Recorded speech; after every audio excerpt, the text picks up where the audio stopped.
اللہ السمیع العلیم العظیم الحفیظ بوجہ الکریم وسلطانہ القدیم من الرجس الخبیث المخبث الشیطان اللعین الرجیم وقبیلہ ونفخہ ونفثہ وہمزہ بسم اللہ الرحمن الرحیم۔ تمام نبیوں کے سردار حضرت محمد صلی اللہ علیہ وآلہ وسلم اور تمام مذاہب کے سردار دین اسلام کے پیروکاروں، السلام علیکم طبتم، برکتیں اور رحمتیں آپ پر، صلاۃ و سلام حضور کی ذات پر اور دنیا کے عظیم ماں باپ حضور کے ماں باپ پر۔ آج کی جو گفتگو ہے وہ 34ویں مرحلے میں داخل ہو گئی، حاضر رحمت میں ربی۔ اس سے پہلے جو گفتگو تھی وہ حضرت امام مالک مدنی، مدینہ میں پیدا ہوئے، مدینہ میں ہی ان کی قبر مبارک۔ تو میں نے اسٹڈی کے دوران جو ہے نا ایک اور مدنی جب ان کے بارے میں پڑھا تو میں دل چاہا، اور وہ ان کے استاد بھی ہیں کہ ان کا تذکرہ جو ہے وہ کر دیا جائے، لیکن ان کے تذکرے سے پہلے میں یہ پڑھنا چاہوں گا، اللہم صلی علی سیدنا محمد و ابوی محمد و آل محمد و اصحاب محمد و بارک وسلم۔ آپ سمجھ گئے ہوں گے کہ کیوں پڑھا میں نے۔ ہاں، حضرت امام جعفر صادق رضی اللہ تعالیٰ عنہ پہ گفتگو ہے۔ یہ استاد ہیں حضرت امام مالک کے، اور مدنی ہیں، یعنی مدینہ میں پیدا ہوئے اور مدینہ میں ہی ان کا وصال ہوا، مدینہ میں پڑھاتے رہے، مدینہ میں ہی جنت البقیع کے اندر ہی آپ کا روزہ۔ آئیے گفتگو کو شروع کرتے ہیں۔ امام کا نام جو ہے یہ جعفر بن محمد ہے الصادق رضی اللہ تعالیٰ عنہ، علیہ السلام بھی لوگ کہتے ہیں، اور رحمت اللہ علیہ۔ میں ایک دفعہ پہلے بھی عرض کر چکا ہوں، اب بھی کر جاؤں، لوگوں کی آسانی کے لیے کہ جو لوگ بہت تاریخ کا مطالعہ نہیں رکھتے ان کے لیے لفظوں کے ساتھ کچھ لفظ لگا دیے جاتے ہیں تاکہ معلوم ہو جائے کہ یہ ہستی کون ہے۔ انبیاء کے ساتھ علیہ السلام لگایا جاتا ہے، فوراً پتہ چل جاتا ہے یہ نبی ہے۔ حضور کے ساتھ صلی اللہ علیہ وسلم آتا ہے۔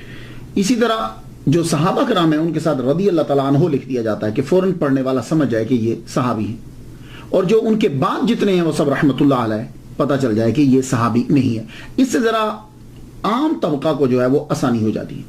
لیکن آج کے دور کے اندر صرف پاکستان میں نہیں، عرب میں بھی میں نے ایجپٹ کے بہت سے اسکالرز سنے ہیں کہ وہ اب جو صحابی نہیں ان کے ساتھ بھی رضی اللہ تعالیٰ عنہ لگاتے ہیں، لیکن عوام کے لیے جو ہے وہ بہتر یہی تھا کہ رضی اللہ تعالیٰ عنہ سے معلوم ہو جاتا صحابی ہیں، رحمت اللہ علیہ سے معلوم ہوتا کہ اور ولی کامل یعنی صحابی کے بعد، اور علیہ السلام انبیاء کے لیے۔ لیکن اہل تشیع جو ہیں وہ اپنے اماموں کے ساتھ علیہ السلام ہی لگاتے ہیں۔ اگر ڈیپلی اب اسٹڈی میں جائیں تو روزانہ ہم ایک دوسرے کو کہتے ہیں السلام علیکم، ٹھیک ہے؟ تو جب کوئی آدمی آپ کو سلام کرتا ہے کہ بھئی وہ میں بات کر رہا تھا فلاں سے فون پہ، انہوں نے آپ کو سلام بھیجا ہے، تو معلوم ہے اس کا جواب کیا ہوتا ہے؟ وعلیک السلام وعلیہ السلام۔ اگر آپ کو کسی نے آ کے کہا ہے کہ فلاں صاحب نے آپ کو سلام بھیجا ہے تو اس کا جواب وعلیکم السلام نہیں ہوتا، اس کا جواب ہوتا ہے وعلیک السلام وعلیہ السلام۔ تو اگر آپ جائیں گے گہرائی میں تو کوئی ایسا مسئلہ نہیں ہے، لیکن عوام جو ہے وہ پھر اعتراض کرتی ہے۔ امام جعفر صادق علیہ السلام رضی اللہ تعالیٰ عنہ رحمت اللہ علیہ۔ سب سے پہلے میننگ پہ گفتگو ہو جائے۔ جعفر آپ کا نام ہے، اور جعفر کا معنی ہوتا ہے نالا، ندی، بہت دودھ دینے والی اونٹنی۔ تینوں کے اندر ایک چیز آپ کو نظر آئے گی، فیض رسانی، فائدہ دینا۔ آپ کے والد گرامی کا نام محمد باقر کے نام سے مشہور ہوا ہے، آپ کے نام کے ساتھ الصادق لگتا ہے۔ یہ صادق کیوں لگتا ہے؟ صادق اسم فاعل کا سیکھا ہے، اس کا معنی ہوتا ہے سچ بولنے والا۔ تو اماموں کے اندر جب ہم دیکھتے ہیں، ہم بھی سب اماموں کو مانتے ہیں، تھوڑا سا کنسپٹ تھوڑا سا فرق ہے سب اماموں کی۔ یہ مطلب نہیں کہ ہم ان اماموں کو نہیں مانتے۔ مولا علی امام ہے، امام حسن، امام حسین، امام زین العابدین، امام باقر، امام جعفر صادق۔ لیکن جب آپ ائمہ کے نام لیتے ہیں، امام علی صادق نہیں کہتے، امام حسین صادق نہیں کہتے، امام حسن صادق نہیں کہتے، امام زین العابدین صادق نہیں کہتے، امام باقر صادق نہیں کہتے، لیکن جب امام جعفر بولتے ہیں تو صادق کہتے ہیں، سب صادق کہتے ہیں۔ کیا وجہ ہے؟ باقی ائمہ صادق نہیں ہیں، سچ نہیں بولتے تھے۔ کیا جھوٹا آدمی کبھی ولی کامل ہو سکتا ہے؟ نہیں۔ تو ائمہ میں صادق لگا امام جعفر صادق کے ساتھ، اور صحابہ کے اندر جب ہم دیکھتے ہیں تو صدیق اس کا معنی بھی سچ بولنے والا ہوتا ہے، تصدیق کرنے والا، سچ بولنے والا، ان کے ساتھ صدیق لگتا ہے. تو کیا باقی تصدیق کرنے والے یا سچ بولنے والے نہیں تھے؟ معلوم یہ ہوا کہ صحابہ میں جو صدیق اور ائمہ میں جو صادق کوئی مطابقت ہے، کہیں کوئی تھوڑی سی کچھ چیز ہے بیچ میں کامن. تو آئیے میں اگر جواب دوں گا تو ہو سکتا ہے کہ کوئی اعتراض کر دے. امام سے خود ہی پوچھتے ہیں، امام جعفر صادق رضی اللہ تعالیٰ عنہ سے پوچھتے ہیں کہ آپ صادق آپ کے نام کے ساتھ کیوں لگتا ہے؟ کتاب کا نام جلاء العیون، پیج اس کا 248. کشف الغمہ کتاب کا نام ہے، پیج اس کا 215 ہے. کتاب کا نام ہے احتجاج طبرسی، پیج اس کا 205 ہے.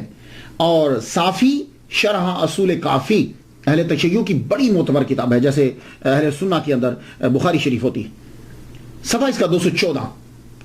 اس کے اوپر اس سوال کا جواب مل جائے گا. اور ایک عرض کرنا چاہوں گا، یہ سوال ہوتا ہے، لیکن ہماری عوام کے اندر سوال کیا ہے، سوال کیا، سوال سوال ہوتا ہے. یہ لفظ سین کے اوپر پیش ہے، آگے سوال حمزہ. لیکن میں غلطی نہیں کہنا بتا رہا ہوں، عوام میں تو ظاہر ہے میں بھی سوال بول جاتا ہوں. تو سوال جو ہے اس کا جواب اس کے اوپر مل جائے گا کہ امام جعفر رضی اللہ تعالیٰ عنہ کے ساتھ صادق کیوں لگتا ہے. تو آپ نے خود ہی جواب دیا، فرماتے ہیں والدانی صدیق و مراتین، میرے ساتھ صادق اس لیے لگتا ہے کہ میں دو طرح سے حضرت ابوبکر صدیق رضی اللہ تعالیٰ عنہ کی اولاد میں شامل ہوں. اللہ اکبر جل شانہ. کتابیں میں نے آپ کو بتا دی، احتجاج طبرسی، کشف الغمہ آپ کو میں نے بتایا، اور جلاء العیون میں نے آپ کو بتائی، صافی شرح اصول کافی، شرح اصول کافی میں نے آپ کو بتا دی. ان کتب کے اندر اہل تشیع کی کتابیں آپ فرماتے ہیں کہ میں ابوبکر صدیق رضی اللہ تعالیٰ عنہ کی اولاد میں شامل ہوں. تو اب کس طرح امام جعفر جو ہیں ان کی اولاد میں دو طرح سے شامل ہیں. ان کی والدہ کا نام ام فروا ہے. تو اکثر جب آپ چھوٹی کتابیں پڑھیں گے، یہ جو وائزوں کی کتابیں ہیں یا عام کتاب، اس کے اندر وہ جو واؤ ہے نا، وہ کچھ ایسی لکھی ہے کہ دال لگتی ہے. میں بھی ایک دفعہ شروع میں جب میں نے پڑھا تو میں بھی اس کو فردہ ہی پڑھ گیا، تو وہ واؤ کلیئر کر کے نہیں لکھی ہوئی. تو یہ یاد رکھیے گا، آپ کی والدہ محترمہ کا نام ام فروا ہے، واہ ہے ام فروا. تو ام فروا جو ہیں یہ بیٹی ہیں حضرت آسما جو ہیں وہ بیٹی ہیں عبد الرحمن کی.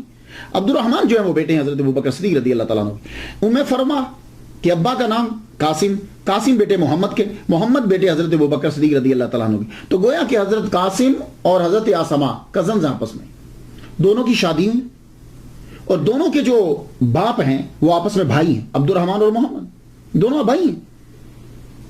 اس طریقے سے حضرت ام فروا حضرت ابوبکر صدیق رضی اللہ تعالیٰ عنہ کی پڑپوتی ہی ہے. اب آپ سمجھ گئے کہ دو طرح سے کیسے داخل ہیں. تو اب یہ بھی سمجھ میں آ گیا ہوگا کہ آپ کے ساتھ صادق کیوں ہے. ولادت جو ہے حضرت امام جعفر صادق، یہ بھی ذرا ذہن نشین کرنا ہے سب نے. امام جعفر صادق رضی اللہ تعالیٰ عنہ کی جو ولادت ہے وہ 17 ربیع الاول 83 ہجری میں ہے، اور آپ کا وصال 15 شوال یا 25 شوال، یہ شوال واؤ کے اوپر شب پڑھنا ہے، زور دینا ہے، 15 شوال یا 25 شوال کو جو ہے وہ آپ کا وصال ہوا ہے 148 ہجری کے اندر. تو ٹوٹل گویا کہ زندگی آپ نے 65 بہاریں جو ہیں وہ زمین کے اوپر گزاری، 65 سال آپ نے زندگی گزاری زمین کے اوپر. تو یہاں دو چیزیں نوٹ کیجئے، ولادت ربیع الاول میں، وصال شوال میں. تو گویا کہ دونوں چیزیں ہوتی ہیں، ولی کامل کی یا پیدائش ہوتی ہے یا اس کا وصال ہوتا ہے. تو دونوں میں سے کوئی چیز بھی رجب کے اندر نہیں ہے. تو 22 رجب کے اندر مرجب میں جو کنڈے کیے جاتے ہیں، اب نہ ان کی پیدائش ہے نہ ان کا وصال ہے. تو ایک دن ایسے ہی ذہن میں اٹھا کہ یا تو ہم پیدائش پہ کرتے ہیں یا وصال پہ کرتے ہیں، تو یہ امام جعفر صادق کے کنڈے کیا ہیں. تو میں نے پھر ایک صاحب یہاں حر شبیری صاحب ہوتے ہیں، وہ تھے نہیں، تو ان کا ایک دوست کینیڈا میں ہوتے ہیں، وہ اہل تشیع کے بڑے عالم ہیں. میں نے ان سے فون کر کے پوچھا کہ یہ کنڈے جو رجب کے اندر آپ امام جعفر صادق کا کوئی تعلق ہے؟ کہنے لگے امام جعفر صادق رضی اللہ تعالیٰ عنہ کا رجب کے ساتھ کوئی تعلق نہیں ہے. ویسے آپ نہ کہیں جی رجب مولا علی پیدا ہوئے یا نہیں، ویسے ان کا ذاتی پرسنل کیا ہے. تو پرسنل نہ پیدائش نہ وہ. تو پھر میں نے ان سے پوچھا کہ یہ پھر ختم کنڈے کیا ہوتے ہیں. تو انہوں نے یہ کہا کہ ہندوستان کے اندر جب بہت ساری لڑائی تھی تو خیر سگالی کے طور پر جو ہے نا وہ اس کو پیدا کیا گیا تاکہ خیر سگالی ہو، آپس میں ایک دوسرے کے ساتھ بیٹھیں اور کھائیں پیئیں. میں نے کہا اچھا. تو آپ یاد رکھیے ختمہ بلا دیں امام جعفر صادق کسی بھی مہینے میں کسی بھی دن ان کی غلامی ہمارے لیے باعث فخر ہے. ان کو فاتحہ کرنا ہمارے لیے بخشش کا سبب ہے. تو فاتحہ جب بھی کیجئے، لیکن یہ یاد رکھیے گا کہ رجب کے اندر کوئی خاص ان کے ساتھ نہیں ہے، ویسے ہی کر دیا گیا۔ اب آ جائیے امام جعفر صادق رضی اللہ تعالیٰ عنہ کے ابتدائی حالات۔ امام جعفر صادق رضی اللہ تعالیٰ عنہ پیدا ہوئے حضرت امام باقر رضی اللہ تعالیٰ عنہ کے گھر میں۔ حضرت امام باقر رضی اللہ تعالیٰ عنہ بیٹے ہیں حضرت امام زین العابدین رضی اللہ تعالیٰ عنہ کے۔ تو جس دن حضرت امام جعفر صادق صدر ربیع الاول کو پیدا ہوئے تو امام باقر جو ہیں بہت بڑے اسکالر، بڑے علامہ ہیں اور مدینہ میں پڑھایا کرتے تھے، تو آپ شاید پڑھانے میں مصروف ہوں گے یا کہیں گئے ہوں گے۔ دایا نے سیدھا جا کے خبر دی حضرت زین العابدین کو۔ زین العابدین بیٹے ہیں حضرت امام حسین کے، کربلا کے اندر یہ شریک تھے۔ دادا چلتے ہوئے آئے، تیزی سے چلتے ہوئے آئے، گھر میں جب پہنچے بیٹے کو لیا۔ دایا جس نے خوشخبری دی تھی دیکھا تو اس وقت جیب میں صرف 5 دینار تھے۔ سید تو سب لٹا دیتے ہیں، تب اتنے ہی ہوں گے، فوراً سے اسے سب نکال کے سب دے دی، کہا یہی ہے اس وقت۔ آپ نے اپنے پوتے کو اپنی گودی میں لیا۔ یقیناً میرا وجدان کہتا ہے کہ ابھی تک تو خیر میں نے کہیں پڑھا نہیں، میرا وجدان یہ کہتا ہے کہ حضرت امام جعفر صادق رضی اللہ تعالیٰ عنہ کے کان میں اذان یقیناً حضرت امام زین العابدین نے دی ہوگی۔ اب یہ پرورش پانے لگے۔ حضرت امام جعفر صادق رضی اللہ تعالیٰ عنہ کی فیملی جو ہے وہ اسی گھر میں رہتی تھی جس گھر میں امام حسین رضی اللہ تعالیٰ عنہ رہتے تھے۔ یہ مدینہ کے بالکل قریب، مدینہ کے اندر۔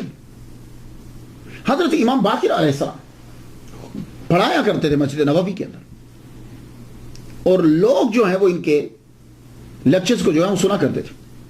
بہت بڑے بڑے نام ہیں جن لوگوں نے ان کی کلاسز کو اٹینڈ کیا ہے۔ بچے جو ہیں وہ آپ کی زوجہ جو ہیں ام فروا، انہیں یہ معلوم ہوا کہ چیچک کی وبا پھیل گئی، تو آپ مدینہ سے بچے لے کے گاؤں چلی گئی۔ جب گاؤں میں پہنچی تو وہاں خود ان کو چیچک ہو گیا، وہاں سے پھر اپنے بچوں کو آگے بھیج دیا حضرت امام جعفر صادق۔ حضرت امام باقر رضی اللہ تعالیٰ عنہ کو پتا چلا کہ میری بیوی بیمار ہو گئی، تو حضور کے روضہ پہ پہنچے، وہاں جا کر دعا مانگی۔ دعا مانگنے کے بعد آپ اپنی زوجہ کے پاس پہنچے، وہ کہنے لگی آپ چلے جائیے، میں نے بچوں کو بھیج دیا، آپ بھی چلے جائیں، آپ کو کہیں بیماری لگ نہ جائے۔ فرمانے لگے نہ یہ بیماری مجھے لگے گی نہ یہ تیرے اندر رہے گی، میں نے دعا کی ہے اللہ تعالیٰ تجھے شفا عطا فرمائے۔ محمد مصطفیٰ صلی اللہ علیہ وآلہ وسلم کہ روزہ اطہر پر جو دعا مانگ کے گئے اس دعا کا اثر ہوا۔ یہ امام باقر کی کرامت ہے، اتنی عمر کے اندر چیچک جب لگ جاتا ہے تو پھر جاتا نہیں ہے۔ ام فروا ٹھیک ہونے لگ گئی، جب یہ مکمل ٹھیک ہو گئی تو واپس پھر بچے لے کے مدینہ میں آ گئے۔ حضرت امام جعفر صادق گھرانہ ہی ایسا عظیم ہے کہ ایک ایک لمحے جو ہے وہ تعلیم مل رہی ہے، ماں سے، باپ سے، دادا سے، ایک ایک لمحے کے لیے۔ لیکن پھر بھی کچھ روایات ہوتی ہیں، 5 سال کی عمر میں بچہ جو ہے وہ ذرا ہوش سنبھال لیتا۔ سب سے پہلے استاد امام جعفر صادق کے وہ حضرت زین العابدین ہیں، آپ کے دادا ہیں۔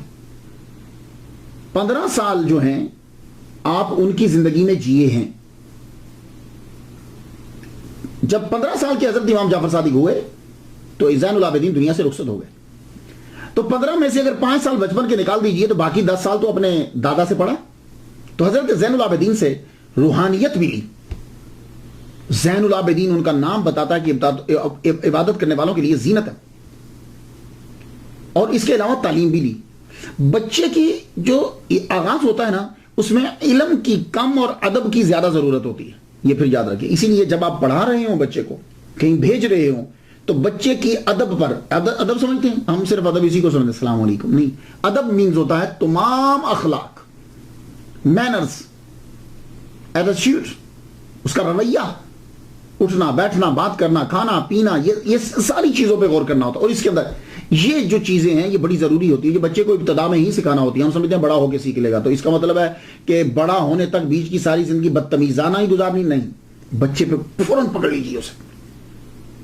اب آپ اپنے دادا سے کیا سیکھ رہے ہیں؟ آپ سمجھتے ہیں کہ حضرت زین العابدین صرف نمازیں پڑھتے تھے؟ نہیں، آپ نے 1300 سال قبل ایک ٹاپ کا رسالہ لکھا، صحیفہ سجادیہ بھی ہے اور رسالۃ الحقوق بھی ہے۔ رسالۃ الحقوق کے اندر جو ہے وہ چیپٹر ہے جس میں ٹیچرز کے جو ہیں وہ اپنے حقوق لکھے، آداب لکھے۔ میں چند آپ کی نظر کر دوں، آپ اپنے پوتے کو پڑھا رہے ہیں کہ استاد کے آداب کیا ہوتے ہیں۔ استاد باپ کے برابر ہوتا ہے، یہ یاد رکھیے گا، بلکہ استاد باپ سے بھی افضل ہوتا ہے۔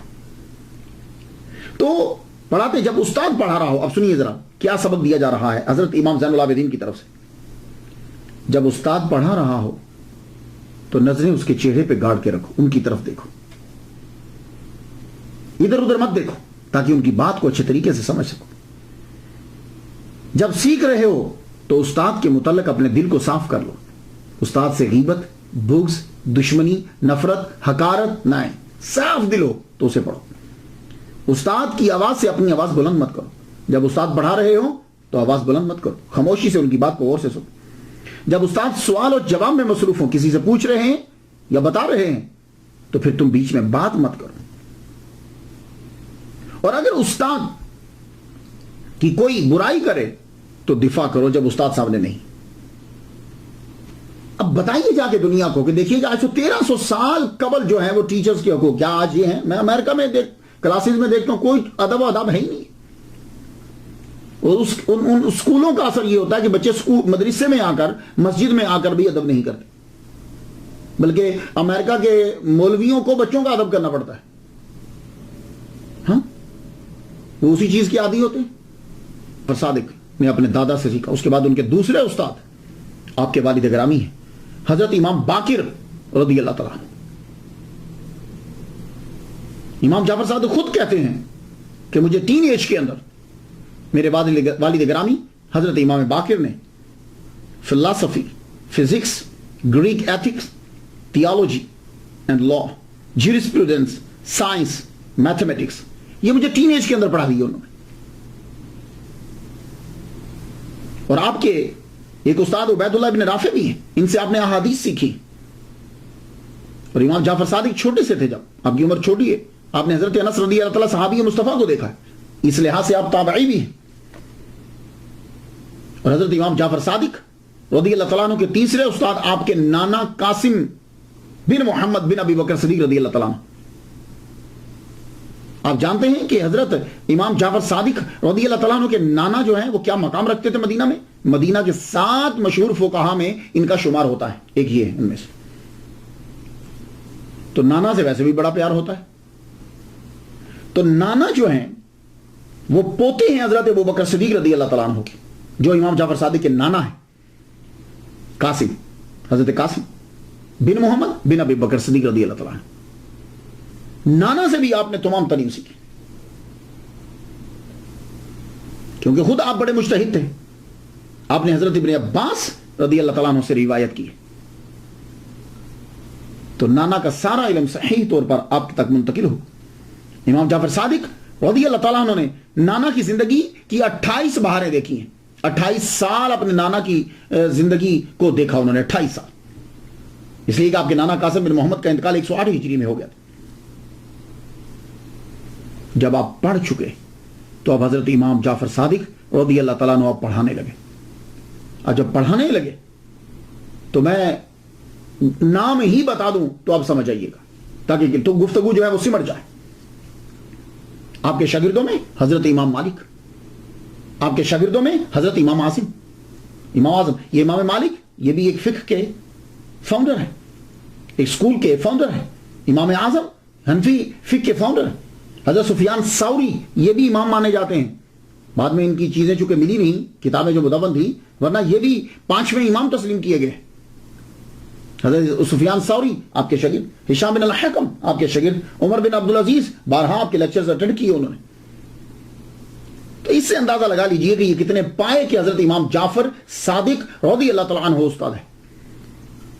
حضرت امام مالک آپ کے جو شاگرد ہیں یہ بتاتے ہیں کہ میں جب بھی ملنے کے لیے جاتا تو میرے استاد محترم حضرت امام جعفر صادق رضی اللہ تعالیٰ عنہ آپ نے اپنے 24 گھنٹے کو ڈیوائیڈ کیا ہوا تھا, تقسیم کیا تھا. پڑھاتے تھے, تدریس, جب ٹائم بچتا روزے میں تو خیر رہتے ہی تھے, دن میں نماز میں ہوتے, قرآن کی تلاوت میں رہتے. اور جب کبھی کوئی آ جاتا تو چہرے پہ مسکراہٹ ہوتی. اور اگر کوئی دین کا عالم آ جاتا کہ جس نے دین سیکھا ہے تو آپ اپنی جگہ سے اٹھ جاتے اور اسے جگہ دیتے. یہ قدر ہونا ضروری ہے معاشرے کے اندر. پیر کرم شاہ صاحب نام سنا آپ نے؟ پیر کرم, میں ان کے صاحبزادگان سے تو ملا ہوں, سب سے مل چکا ہوں, کئی دفعہ جلسہ ان کے ساتھ تقریریں کر چکا ہوں. جو پاکستان میں تھا یہاں بھی کی ہیں, امین الحسن شاہ صاحب تشریف لائے تھے. پیر کرم شاہ صاحب کے بارے میں نے ان کے شاگردوں سے سنا, اور آپ کا یہ طریقہ تھا کوئی بھی آ جاتا, چھوٹا سا, کوئی مسجد کا عام خطیب بھی ہے, تو آپ اس کا احترام کرتے, اور جب وہ جاتا تو آپ اٹھ کے باہر تک چھوڑنے کے لیے جاتے. کیا اس سے کوئی فرق پڑتا ہے؟ نہیں, کوئی فرق نہیں پڑتا. جب آپ دوسرے کی عزت کریں گے آپ کی عزت بڑھے گی. لیکن آج کل آپ چلے جائیے, سارے مولوی بیٹھے ہوئے ہوں گے, دوسرے کی عزت ہی نہیں کریں گے, کسی کا نام لینا گوارا نہیں کریں گے. جب تک تصوف نہ آئے علم کا فائدہ ہی کوئی نہیں. تو امام جعفر صادق علم جو پھیلا رہا ہے, علم جس نے سیکھا ہے اس کی قدر کرتے جگہ چھوڑ دیتے. حضرت سفیان ثوری رحمۃ اللہ علیہ اپنے استاد کے بارے میں کہتے ہیں, یہ بھی ان کے شاگرد ہیں. میں خود باتیں بیان نہیں کر رہا, ان سے جو ان کے شاگردوں سے ہیں, تاکہ بات کے اندر اور مضبوطی آ جائے. حضرت سفیان ثوری رحمۃ اللہ علیہ بہت زبردست بزرگ ہیں, زاہد بھی ہیں اور فقہ کے ماہر بھی. آپ اپنے استاد کے بارے میں کہتے ہیں کہ ایک دن مجھے کہنے لگے, اے سفیان, اللہ تم کو کوئی نعمت دے اور تو چاہے کہ ہمیشہ یہ نعمت تیرے پاس رہے, تو پھر تو ہمیشہ شکر ادا کر, کیونکہ اللہ تعالیٰ نے قرآن مجید میں یہ کہا ہے, سورہ ابراہیم آیت نمبر 7 ہے, لَإِن شَكَرْتُمْ لَأَزِيدَنَّكُمْ, اگر تم شکر کرو گے تو ہم ضرور بر ضرور بڑھا دیں گے. یہ لام تقید اور بنون سکیلا, لَأَزِيدَنَّكُمْ, یہ لام تقید اور نون سکیلا, اس کا معنی ضرور بر ضرور, آسان لفظوں میں. اور فرمایا جب اللہ رزق دے تو استغفار بڑھا دو. اگر کبھی دیکھتے ہو کہ رزق ملا ہے اور کم نہ ہو جائے, بڑھتا جائے, تو رزق اور اولاد کے لیے فرماتے ہیں استغفار بڑھا دو, کیونکہ اللہ تعالیٰ نے قرآن مجید میں فرمایا فَقُلْتُ اسْتَغْفِرُوا رَبَّكُمْ إِنَّهُ كَانَ غَفَّارًا يُرْسِلِ السَّمَاءَ عَلَيْكُمْ مِدْرَارًا وَيُمْدِدْكُمْ رَبُّكُمْ بِأَمْوَالٍ وَبَنِينَ. سورہ نوح, سورہ نوح کے اندر یہ نوح علیہ السلام نے کہا تھا, رب اپنے رب کا استغفار کرو اپنے رب سے, وہ غفار ہے, آسمان سے موسلادھار پانی برسائے گا, بارش کرے گا, اور کیا کرے گا, اموال اور بنین, مال اور بیٹے بڑھا دے گا, مدد کرے گا تمہاری ان کے ذریعے سے. تو فرمایا استغفار کرو جب محنت, جب رزق کو بڑھانا ہو. اور یا سفیان, اگر بادشاہ یا کوئی دوسرا تیرے ساتھ ظلم کرے اور تو اس کے ظلم سے بچنا چاہتا ہے, تو پھر لا حول ولا قوت الا باللہ العلی العظیم, العلی العظیم, اس کا وظیفہ جو ہے وہ بڑھا دے. یہ خوشی کی چابی ہے اور جنت کے خزانوں میں سے ایک خزانہ ہے. تو آپ لوگ بھی سب یاد رکھیے, یہ 3 چیزیں جو ہیں لازمی کر لیجئے دن کے وظیفے کے اندر, جتنے لوگ مجھے سن رہے ہیں. آپ پھر دیکھیے کتنی تبدیلی آتی ہے آپ کی لائف کے اندر. ایک اس کا طریقہ بتاتا ہوں, پورے 24 گھنٹے کے اندر کوئی ایک نماز, جس کے بعد نفل پڑھے جا سکتے ہیں, اس کے بعد 2 نفل شکرانے کے رکھ دیجئے کہ یہ مالک تیری ساری نعمتیں میں نہ گن سکتا ہوں نہ میں سمجھ سکتا ہوں, سب کا شکر ادا کرتا ہوں, قبول کر. 2 نفل شکرانے کے, لَإِن شَكَرْتُمْ لَأَزِيدَنَّكُمْ. اس کے بعد استغفار, اس کی ایک تسبیح جو ہے وہ صبح یا شام آپ پکڑ لیجئے, سبحان اللہ و بحمدہ, سبحان اللہ العظیم, استغفر اللہ, بہت اچھی. تیسرا جو ہے لا حول ولا قوت, اس کے لیے میں کہ سبحان اللہ والحمدللہ, تیسرا کلمہ پورا 100 مرتبہ جو ہے 101 مرتبہ پڑھ دیجیے, تینوں چیزیں اندر آ جائیں. دیکھیے پھر لائف میں تبدیلی کیسے آتی. آپ کے ایک شاگرد امام اعظم ابو حنیفہ, جن کے ہم مقلد ہیں, تقلید کرتے ہیں جن کی فقہ کے اندر, امام اعظم نے یہ فرمایا ہے لولا السنتان لہلک النعمان, اگر 2 سال نہ ہوتے جو میں نے حضرت امام جعفر صادق کے ساتھ گزارے ہیں تو نعمان جو ہے وہ ہلاک ہو جاتا. اب کچھ لوگوں نے, میں کتابیں جب پڑھتا ہوں بیان کروں تو ٹائم لمبا ہو جاتا ہے, خود آپ سٹڈی کر لیجئے گا. انتہائی گھٹیا قسم کے سوالات جو ہیں وہ ان کی طرف منسوب کیے, کچھ ان کی طرف منسوب کر دیے. اور وہ سوال تو یار بچہ دے سکتا, اللہ کے بندو. حضرت امام جعفر صادق اور حضرت امام اعظم سے یہ توقع ہو گئے, چھوٹے چھوٹے سوال, آنکھ میں پانی جو ہے نمکین کیوں ہوتا ہے, کیا ہے یہ جملہ ہی کافی ہے ان کے مقام کے لیے اور ان کے ادب کے لیے, کہ 2 سال اگر میں نے ان کے ساتھ نہ گزارے ہوتے تو نعمان ہلاک ہو جاتا. تو یہ اتنا جملہ ہی کافی. اللہ اکبر. اب ان کی حقارت ثابت کرنے کے لیے, حقیر کرنے کے لیے عجیب قسم کے سوال ہیں. حضرت باجزید بستامی بھی ان کے شاگرد ہیں, حضرت امام جعفر صادق رضی اللہ تعالیٰ عنہ کے. باجزید بستامی تو جب سے ان کے پاس آئے, یہ ان کے ٹاپک میں آپ جا کے پڑھ لیجئے گا, ان کی ملاقات ثابت ہے. جب آئے تو آپ اتنا ادب کرتے تھے کہ استاد کے پاؤں مبارک سے اوپر چہرہ ہی نہیں اٹھاتے تھے. ایک مرتبہ حضرت امام جعفر صادق رضی اللہ تعالیٰ عنہ نے کہا, باجزید سے جاؤ وہ طاق سے ذرا چیز تو پکڑانا. کہا حضور طاق کدھر ہے؟ فرمانے لگے اتنے سال ہو گئے تمہیں طاق کا نہیں پتہ چلا؟ کہنے لگے حضور میں جب سے آیا ہوں میں نے کبھی آپ کے پاؤں مبارک سے اپنی نظریں اٹھا کے اوپر نہیں دیکھی. انہوں نے فرمایا جاؤ باجزید تیرا کام پورا ہو گیا, اب جاؤ جا کے تبلیغ کرو, تو تم مکمل ہو گیا کام. تو بایزید بستامی بھی ان کے شاگرد. تو بس شاگردوں سے اندازہ لگا لیجئے کہ استاد کا مقام کیا ہے. ایک ان کے شاگرد ہشام بن الحکم ہے. انہوں نے امام جعفر صادق رضی اللہ تعالیٰ عنہ سے علم مناظرہ سیکھا ہے. تو امام جعفر صادق علم مناظرہ کے اندر بھی ٹاپ کے تھے. اس کی ایک مثال دے دیتا ہوں. ہشام سے کسی نے آ کر پوچھا تم خدا پہ یقین رکھتے ہو؟ کہاں تمہارا خدا ہے؟ کہاں ہاں. تو کہا کیا تمہارا خدا جو ہے وہ اس انڈے میں، وہ انڈا تو اس انڈے کے اندر بغیر اس انڈے کو بڑا کیے، بڑا نہ کرے، وہ ساری کائنات زمین و آسمان اس کے اندر ڈال سکتا ہے، فکس کر سکتا ہے؟ آپ تب پڑھ رہے تھے.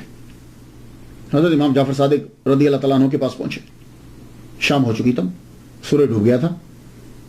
سوال پوچھے، آپ نے فرمایا آرام کرو، صبح جواب دیں گے جب سورج نکل آئے گا.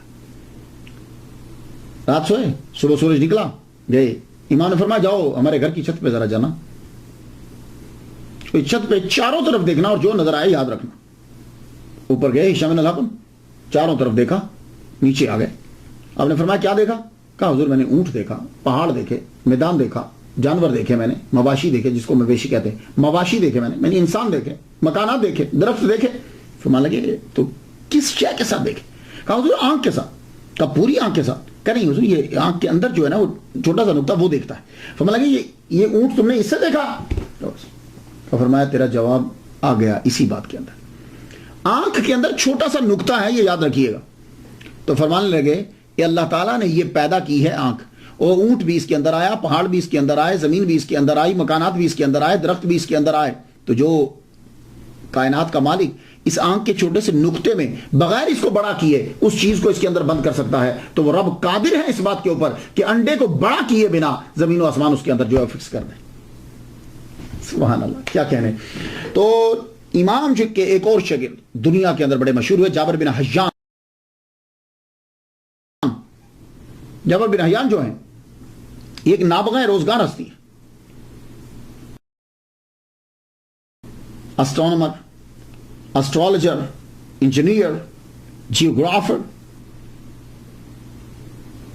Philosopher, physicist, pharmacist, physician, chemist, alchemist. اور جب بھی کبھی گفتگو ہوتی تو امام جعفر صادق کا نام ضرور لیتے. کہتے یہ چیز میرے استاد امام جعفر صادق نے مجھے سکھائی. جب کیلشیم کا ذکر ہوتا جس کو کیلشیم کہتے ہیں ہم اپنی کیلشیم کا ذکر کرتے، جب ایویپوریشن کا ذکر کرتے، اور جب کرسٹلائزیشن کا ذکر ہوتا، فرماتے کہ یہ سب چیزیں میں نے اپنے امام جعفر صادق رضی اللہ تعالیٰ عنہ سے سیکھی. تو یہ میں نے آپ کو چند چیزیں بتائیں کہ اس سے اندازہ لگا لیجئے کہ حضرت امام جعفر صادق رضی اللہ تعالیٰ عنہ کتنے قابل ہیں کہ دنیا کے عظیم لوگ ان سے علم سیکھنے کے لیے آ رہے ہیں.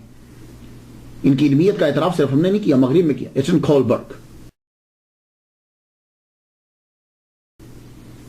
یہ پروفیسر ڈاکٹر جو ہے یہ کولبرگ تل اویو میں 1943 کے اندر یہ پیدا ہوا ہے. 1972 میں تدریس اس نے شروع کی ہیبرو یونیورسٹی کے اندر. 4 سال بعد اس کی ترقی ہو گئی. 1 سال اس نے امریکہ میں بھی پڑھایا ہے. اس کی بہت سی تحقیقات ہیں کہ جس کا ترجمہ جو ہے وہ پرشین کے اندر بھی ہوا، ترکش میں بھی ہوا، اور عربی کے اندر بھی ہوا. اس نے حضرت امام جعفر صادق رضی اللہ تعالیٰ عنہ کے بارے میں یہ جملہ کہا ہے کہ انہوں نے 400 ایسے شاگرد تیار کیے کہ جنہوں نے دنیا کے اندر علم کو جو ہے وہ پھیلایا. ویسے تو بہت سے لوگ پڑھتے تھے لیکن 400 علمی سپوت دنیا کو دیے. اور فرانس کا ایک آدمی ہے کہ اس نے ریسرچ کر کے پی ایچ ڈی کی ڈگری دی حضرت امام جعفر صادق کے اوپر، اور اس نے یہ ثابت کیا. ٹاپک جانتے اس کی پی ایچ ڈی کے مقالہ کا ٹاپک کیا تھا؟ موضوع یہ تھا جعفر صادق is a great Muslim scientist and philosopher. امام جعفر صادق کی طرز زندگی کیسی، یہ ہمیں دیکھنا ہوتا ہے کہ یہ عظیم لوگ زندگی کیسے گزارتے. ان کے بارے میں، ان کے کردار پہ کیا لفظ کی شے کروں گا. بس یہ چاہتا ہوں کہ ذرا لفظ بلند ہو جائیں، بس ان کے کردار کو اپنا لیں، ورنہ گفتگو کرنے کی ضرورت ہے. اتنا ہی کافی ہے کہ امام باقر کے بیٹے ہیں، زین العابدین کے پوتے. سید سخی ضرور ہوتا ہے، یہ اس کی خاص علامت ہوتی ہے. سید کو یوز نہیں ہوتا، یہ یاد رکھیے. حضرت امام جعفر صادق رضی اللہ تعالیٰ عنہ مسجد نبوی کے اندر عبادت کر رہے ہیں. ایک آدمی جو ہے وہ سویا ہوا تھا، مسافر تھا، کہیں سے آیا ہوگا. تو آپ کو معلوم ہے کہ جب کوئی آدمی سفر پہ جاتا ہے نا تو وہ اپنی قیمتی چیز سب سے نیچے رکھتا ہے، اوپر نہیں رکھتا، سب سے نیچے، سامان میں سب سے نیچے رکھتا ہے۔ اس کی 1000 دینار کی تھیلی تھی، مسجد نبوی میں جب لیٹا تو اس نے وہ سب سے نیچے رکھ دی۔ اب رات کو کہیں اٹھا، پتہ نہیں کیا خیال آیا، اسے تلاش کرنے لگا تو نہیں ملی۔ آدمی سوتے ہوئے اپنی قیمتی چیز کو دیکھتا رہتا، نہیں ملی، بس اس نے ایک دم سے چلو جی گم ہو گئی۔ نظر پڑی تو ایک بندہ بھی بیٹھا ہل رہا تھا، عبادت کر رہا تھا، اسی نے چرائی۔ کہنے لگا او، اب وہ جانتا تو ہے نہیں، کہنے لگا آپ نے میری تھیلی چرائی ہے؟ تو مان لگے تھیلی میں تھا کیا؟ کہنے لگا 1000 دینار۔ اور فرمایا اچھا، ہاتھ اس کا پکڑا اور باہر لے گئے۔ مکان قریب ہی تھا، دروازہ کھٹکھٹایا، اندر سے غلام آیا، اس کو اشاروں میں بتایا فلاں جگہ کے اوپر تھیلی پڑی 1000 دینار کی، لے کے ذرا باہر آنا۔ وہ گیا، تھیلی لے کے آ گیا، آپ نے ہاتھ میں پکڑی، اندر لے کے فرمان لگے یہ لے، یہ تھیلی پکڑ۔ اس نے وہ تھیلی لی، پھر اپنی جگہ پہ چلا گیا۔ صبح ہوئی، امام تو اٹھ کے چلے گئے۔ اس نے جب اپنا سامان سارا اٹھایا تو دیکھا وہ تھیلی نیچے مل گئی۔ انتہائی نادم ہوا وہ، لیکن اسے کچھ تھوڑا سا آئیڈیا تھا کہ جو باہر لے کر گئے تھے وہ مکان تھا، وہ مکان مل گیا۔ دروازہ کر پوچھتا ہے یہ کون ہے؟ کہا یہ گھر یہاں امام جعفر صادق رہتے ہیں۔ ان سے ملاقات کا جب خواہاں ہوا، چاہا کہ ملاقات کروں، ملا تو معافی مانگتے ہوئے کہنے لگا حضور مجھ سے غلطی ہو گئی، میری تھیلی مل گئی، آپ یہ اپنی تھیلی 1000 دینار واپس لے لیجئے۔ امام جعفر صادق کا معلوم ہے جملہ کیا تھا اس وقت؟ فرمان لگے ہم دے کر واپس نہیں لیتے، جاؤ تیری تھیلی اگر مل گئی ہے تو یہ 1000 دینار، اور 1000 دینار، دینار سونے کا ہوتا ہے، 1000 دینار، جاؤ لے جاؤ۔ آپ کی آمدن کا ذریعہ کیا تھا؟ میں تو کہتا ہوں کہ اللہ تعالیٰ تمام علماء اکرام جتنے بھی مساجد کے ائمہ ہیں، اللہ تعالیٰ ان کو اپنا کاروبار دے ایسا کہ جس میں محنت بھی نہ کرنی پڑے لیکن ان کا خرچہ جو ہے وہ چلتا رہے، آمین۔ آپ کی آمدن کا ذریعہ کیا تھا؟ تجارت، کچھ پیسے آپ نے انویسٹ کیے ہوئے تھے، اس سے آپ کو کچھ آمدن ہوتی، ایک۔ دوسرا باغات، یعنی کھیتی باڑی کر لیتے تھے، اب جو مدینہ شریف میں اگتا تھا، اور بعض اوقات تو خود جو ہیں وہ چلے جاتے، خود زمین کھودتے، خود ان کے ساتھ کام کرتے۔ کہا حضور آپ کیوں کرتے ہیں؟ فرمان لگے نہیں، پسینہ آتا ہے، محنت ہوتی ہے، احساس ہوتا ہے کہ دوسرے جو لوگ کام کرتے ہیں وہ کیسے کرتے ہیں۔ امام جعفر صادق رضی اللہ تعالیٰ عنہ کی چین جو ہے، سند جو ہے، سب سے پاورفل سند ہے، اور اس سند کو کبھی کبھی پڑھ لیا کرے۔ میں نے جب بھی پڑھا ہے رب نے مجھ پہ بڑا کرم کیا۔ وہ چین، پاورفل چین سمجھتے ہیں جب حدیث بیان کی جاتی؟ حضرت امام جعفر صادق بیان کرتے ہیں اپنے ابا امام باقر علیہ السلام سے۔ امام باقر جو ہے وہ بیان کرتے ہیں اپنے والد گرامی حضرت زین العابدین سے۔ حضرت زین العابدین جو ہے وہ بیان کرتے ہیں اپنے والد گرامی حضرت امام حسین رضی اللہ تعالیٰ عنہ سے۔ حضرت امام حسین رضی اللہ تعالیٰ عنہ بیان کرتے ہیں حضرت مولا علی شیر خدا اپنے والد سے۔ مولا علی شیر خدا بیان کرتے ہیں اپنے نبی، اپنے آقا، اپنے مولا محمد مصطفیٰ صلی اللہ علیہ وسلم سے۔ اس سے پاورفل چین نہیں ہے۔ من قال لا الہ الا اللہ فدخل الجنہ، کہ جس نے لا الہ الا اللہ کہا پورا، یعنی محمد، وہ جنت میں داخل۔ بہت پاورفل چین ہے۔ کوئی بیمار ہو جائے نا تو اس کے کان میں ضرور پڑا کریں اسے۔ اب جس نے دنیا میں آنا ہے وہ آخر چلا بھی جائے گا۔ عباسی خلفاء اور امیہ کو، یہ دونوں جو تھے نا، یعنی جو سفیان کی اولاد میں سے ہیں، امیر معاویہ اور آگے ان کے بچے، اور جو حضرت عباس کی اولاد میں سے، ان دونوں کے بچوں کو بی بی فاطمہ کے بچوں سے ڈر ہی رہا ہے، اور یہ ظلم کرتے ہی رہے ہیں بی بی فاطمہ کے بچوں کے اوپر۔ اسی لیے آپ کو ہندوستان اور ان سائڈ پہ سید نظر آتے ہیں، حالانکہ سید تو عربی تھے، سید تو نہیں نا بنگالی اور پنجابی اور انگلش بولتے، تو یہ سید انڈیا میں آپ کو کیوں نظر آتے ہیں؟ ایران سائڈ، انڈیا، بنگلہ دیش، ادھر کیوں نظر؟ وہی وجہ یہ تھی، یہ لوگ چن چن کے سیدوں کو مارتے تھے، اور ڈر یہی رہتا تھا کہ لوگوں کی عقیدت جو ہے وہ سادات کے ساتھ، سید جو ہیں، اسیاد جو ہیں، سیاد جو ہیں، ان کے ساتھ زیادہ ہیں، تو کسی نہ کسی طرح حضرت امام جعفر صادق رضی اللہ تعالیٰ عنہ کو بھی تنگ کرتا رہتا تھا خلیفہ۔ آپ فرماتے بھائی میں سیاست میں دلچسپی نہیں لیتا، تم پریشان نہ ہو، میں کبھی کسی کا ساتھ نہیں دوں گا، تم حکومت کرو، ہمیں چاہیے ہی نہیں، لیکن پھر بھی ان کو ڈر رہتا تھا۔ تو عباسی خلیفہ نے کیا کیا؟ آپ کو جو ہے وہ انگور کے اندر، کہتے ایک روایت، انگور کے اندر جو ہے وہ زہر ملا کے کھلا دی۔ آپ دنیا سے تشریف لے گئے 15 شوال، اور بعض نے کہا کہ 25 شوال کو 148 ہجری کو آپ کا وصال ہوا۔ آپ کا جنازہ آپ کے صاحبزادے موسیٰ کاظم، امام موسیٰ کاظم علیہ السلام نے پڑھائی، اور آپ کی قبر جو ہے وہ جنت البقیع میں، جنت البقیع میں حضرت عباس کی قبر بھی اسی جگہ پہ جو آپ کے چچا ہے، امام حسن اور زین العابدین، امام باقر اور امام جعفر صادق۔ یہ ذرا واچ کیجیے.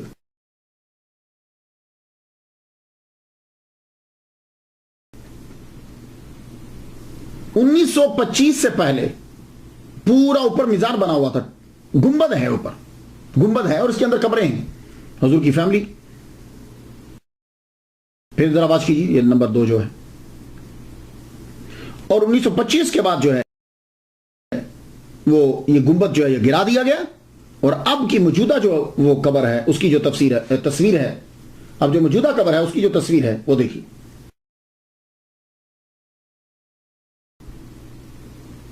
اب اس کے اوپر جو ہے وہ کچھ نہیں, لیکن قبر اب بھی ہے. حضرت امام جعفر صادق رضی اللہ تعالیٰ عنہ, آپ کا جو ہے وہ روزہ اطہر جو ہے وہ جنت البقیع میں, مدینہ شریف میں, مسجد نبی کے قریب. اللہ تعالیٰ کروڑوں اور رحمتیں ان پر نازل فرمائے, اور ان کے صدقے سے اللہ تعالیٰ ہم پر بھی رحمت نازل فرمائے. میں تو ان کے لیے فاتحہ پڑھ چکا, آپ بھی ضرور فاتحہ پڑھ دیجیے گا. اجازت دیجیے. وآخر دعوانا الحمدللہ رب العالمین.